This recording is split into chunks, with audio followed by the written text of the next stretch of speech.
They said my great-grandfather's 80-year-old dam was an eyesore, a safety hazard, a relic that didn't belong in their perfect neighborhood, so they brought in bulldozers during my daughter's wedding. While violins played and vows were spoken, steel claws tore through 80 years of history, and when the last wall fell, the water woke up, because when you destroy what protects you, you'd better know how to swim. By nightfall, their whole neighborhood was underwater. They said my great-grandfather's 80-year-old dam was an eyesore, a safety hazard, a relic that didn't belong in their perfect neighborhood, so they brought in bulldozers during my daughter's wedding. While violins played and vows were spoken, steel claws tore through 80 years of history. Concrete cracked, water screamed, and the people who called it progress smiled. I watched from the hill the place where my great-grandfather once stood with his blueprint in one hand and a shovel in the other. Back then, this dam wasn't just concrete. It was survival. It kept the valley alive when floods tried to wipe it clean. It powered farms, it fed families, it built this entire town, and now it was being reduced to rubble for unpaid HOA fees. That's what their letter said, unpaid fees. They wanted my land, my water rights. My silence, but instead they got my attention. The moment the first bulldozer blade hit the dam, I felt it, not anger, not panic, something colder, calculation, because I knew what they didn't. This dam wasn't just a wall. It was a system, a delicate balance of gravity, channels, and runoff paths. I'd reinforced myself when I joined the Army Corps of Engineers. You break one piece, you change everything. Down below, guests were still laughing, unaware of what was coming. My daughter's white dress shimmered in the light, her smile brighter than the lake. I tried to hold on to that piece, that small slice of joy before the storm. Then the sound hit, a low, distant rumble. The kind that doesn't just shake the ground, it shakes your bones. People turned. Some thought it was thunder, but I knew that sound. The old dam's spine had just snapped, and when a structure that old dies, it doesn't go quietly. The mountain exhaled. Water, held captive for nearly a century, exploded forward with the rage of generations. Guests screamed. The music stopped. Flowers and chairs flew in the wind. I ran toward the ridge, my boots sinking into wet soil, heart pounding with every echo of destruction. Below me, chaos. The lake was gone. The valley was turning into a river. The bulldozers swallowed whole. Karen, the HOA president, stood frozen beside her crew, her perfect hair soaked, clipboard slipping from her hand as she realized what she'd done. They hadn't just destroyed a dam, they'd unleashed everything it held back. I watched the flood roll down toward their streets, the same pristine neighborhood where they'd find me for untrimmed trees and unpainted fences. Now those fences were floating. My daughter's wedding guests scrambled up the hill, safe behind me. My family clung together under the trembling sky, but I didn't move because I needed to see it. Every engineer knows when water moves, it tells the truth. And right then, the truth was simple. It wasn't coming for us. The currents bent away from my land, sliding perfectly through a set of hidden channels carved beneath the hillside channels I'd reinforced years ago. Quietly, when I realized the HOA was eyeing my property. Those channels would guide the flood not around the HOA, but straight through it. Their $1,000,000 homes, their ornamental gardens, their stone signs that said private community members only. By nightfall, those signs would be underwater. They thought they'd humiliate me. They thought they'd break my family's legacy, but water has a memory, and so do I. And as I stood in the rain, watching the first house collapse into the current, I whispered to no one, just to the wind, "You wanted my dam gone, fine. Now meet what it was holding back." The world below was chaos, alarms, lights, shouts, desperation. But on that hill, it was quiet, almost peaceful, because for the first time in years, I wasn't fighting the HOA. I was watching nature collect what it was owed. By the time the first house went under, the storm hadn't even started. This wasn't rain. This was rage, and every drop of water rolling through that neighborhood carried the weight of 80 years of history they'd tried to erase. I stood there on the ridge, soaked to the bone, watching it all unfold like a slow-motion confession. The lake that once shimmered peacefully beside my home had become a moving beast, alive, untamed, and loyal to the man who built it. You could hear the panic echo across the valley. Sirens wailed, dogs barked, people screamed for help. But water doesn't listen to panic. It listens to gravity, and I knew exactly where gravity was taking it. Straight into the heart of the HOA. The first wave hit their front gate with a sound that cracked through the night, the same gate they once locked me out of when they said I didn't meet neighborhood standards. I watched as it tore loose, twisting like tin under the current. Cars lifted off driveways, carried down the street like fallen leaves. Karen, the HOA president, ran toward her SUV, heels slipping, phone in hand, shouting into it for emergency services. But her voice was useless against the roar. The water was already at her waist. The bulldozer she'd brought to destroy my family's legacy was now floating beside her, its engine hissing as the current dragged it toward her porch. Every engineer knows, when a dam breaks, the water follows the path of least resistance. And that's exactly what I'd prepared for years ago, quiet, patient, calculating. See, I knew they'd come for me eventually. I just didn't know when. So I'd reinforced my land-dug narrow diversion channels, rerouted the overflow pipes, created pressure paths that would redirect the surge. They thought they were breaking my world apart. They were really building the trap I designed for them, and now it was working with surgical precision. I turned on my drone, the same one I used for my engineering surveys. Its camera rose above the chaos, showing the aerial view I already knew by heart. The entire HOA district, forming a perfect basin. The roads curved inward, trapping the flood like a giant bowl. They'd built their dream neighborhood in a natural floodplain. And never noticed. I smiled, not out of joy, but out of irony. They had ignored every environmental assessment I'd ever written. They'd laughed at every warning I'd given. Now, the land itself was teaching them the lesson they refused to learn. My phone buzzed messages, voicemails, numbers I recognized. HOA board members, contractors, even the city office. I didn't answer any of them. I let it ring while I watched the footage through my drone feed, the water lapping against luxury mailboxes. The pool of one mansion overflowing into another. The street signs nearly submerged. Private property. One sign read, "Not anymore." My wife came up behind me, trembling. She looked down at the valley, eyes wide. Should we call for help? She whispered. I didn't look at her. I just said softly, help's already on the way. But not for them, for the truth. Because this wasn't over. This was documentation.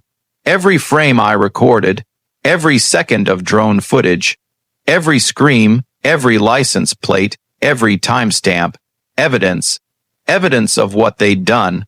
Because I knew this flood wasn't just karma. It was crime. Demolishing a registered dam without state authorization was a felony, and the person who signed that demolition order, Karen herself, she thought unpaid fees gave her power. She didn't realize it gave me proof. As the night went on, the water rose higher. The sound of collapsing homes echoed across the valley like distant thunder. The sky flickered with emergency lights, blue, red, white, reflecting off the flood's surface like a twisted celebration. The guests from the wedding had already been evacuated uphill, safe on my property. They watched in stunned silence as the neighborhood below vanished beneath the surface. At midnight, the first rescue helicopters arrived. They hovered over the flood zone, spotlights sweeping across the chaos, searching for survivors. I watched Karen waving frantically from her balcony, water now at her chest, her phone light flickering like a dying signal. The same woman who once fined an old veteran for parking a pickup too close to the curb was now begging for help from the same system she used to control, and for the first time that night, I felt sorry for her. Not because she didn't deserve the consequences she did, but because she never understood what she was dealing with. Power isn't paperwork, it isn't control. It's understanding what you can't control and respecting it. And she never respected the water. By dawn, the storm clouds began to break. The flood had slowed. What was once a neighborhood now looked like a lake, rooftops poking through the surface, fences tangled like driftwood. The news vans arrived before the rescue trucks even cleared the mud. Drones, cameras, reporters all gathering around the story of the century. HOA demolishes dam, entire neighborhood flooded. It was already trending before breakfast. I watched from my porch as the reporters tried to interview Karen, now wrapped in a foil blanket, shivering, mascara running. Her voice cracked as she said, "We were told it was unsafe. We had permission, but she didn't have permission. She had forged signatures, mine included. I knew because I'd seen the document myself weeks before. A demolition order stamped with my forged approval, submitted quietly through the HOA legal department. I'd been collecting their mistakes, their arrogance, their digital footprints, and now I had everything I needed. When the sheriff arrived at my gate, I handed him a flash drive filled with drone footage, documents, emails, timestamps, and blueprints. All of it. He looked at me unsure. "What's this?" he asked. "Proof," I said, "of who broke the dam and who broke the law." He took it without a word. Behind him, the floodwater glittered under the early sun, calm now, almost beautiful. Funny thing about water, when it destroys, it also cleanses. It doesn't hold grudges. It just returns everything to balance. The same balance my great-grandfather built this dam to protect. And now, as I watched the remains of their perfect world float by, I realized this wasn't vengeance. It was restoration. The morning after the flood, silence ruled the valley, the kind of silence that follows chaos when nature has spoken and no one dares interrupt. The once pristine lawns of the HOA neighborhood were now islands of debris. White fences floated like broken bones, flower beds buried beneath brown water, and luxury SUVs sat half submerged, their alarms weakly chirping like wounded birds. And right where the dam once stood, a massive scar of mud and memory. I stood there in my boots watching the water settle. My daughter's wedding tent still stood halved, worn on the hill, its white fabric stained with the color of the earth. Behind me, the wind carried the faint laughter of last night, laughter now replaced by sirens and shouts. They said it was an act of God. But I knew better, because God doesn't drive bulldozers. By noon, the news vans had arrived. Reporters waded knee-deep in water, broadcasting from what used to be the HOA picture-perfect street. The president of the association, Mr. Coleman, stood beside them, hair matted, suit soaked, voice trembling as he faced the cameras. "It was a misunderstanding," he said. "The dam wasn't properly maintained. We were protecting the community." But when the camera turned toward me, a man in mud, streaked jeans and an old Army Corps jacket, I didn't say a word. I just handed the reporter a folder. Inside were the blueprints, maintenance logs, and structural integrity reports, all signed, sealed, and approved. The dam was never unsafe, it was never abandoned, and it was never theirs to touch. 2 hours later, investigators arrived. By evening, the headlines read, HOA faces criminal negligence charges after unauthorized demolition leads to flood disaster. Coleman tried to pin it on a contractor. The contractor showed proof of a written order with Coleman's signature. They tried to say I'd sabotaged the site, but the black box on their own bulldozer told the story. Hydraulic arms activated, ignition code logged at 6:47 p.m. The exact moment my daughter said, "I do." Their arrogance left a trail of evidence deeper than the flood itself. Weeks passed, the water receded, and as the mud dried, something incredible happened. The valley began to heal. My great-grandfather's foundation still held beneath it all. His design, buried under decades of sediment, had guided the flood's path. The old dam might have fallen, but its spirit, its purpose, had outlasted every wall they tore down. So I rebuilt it. Not for revenge, not for pride, but for protection the way he meant it to be. This time, reinforced with steel, calibrated gates, and solar-powered sensors, my daughter helped paint the new control, shed the same shade of blue her great-grandfather used on his first tool chest.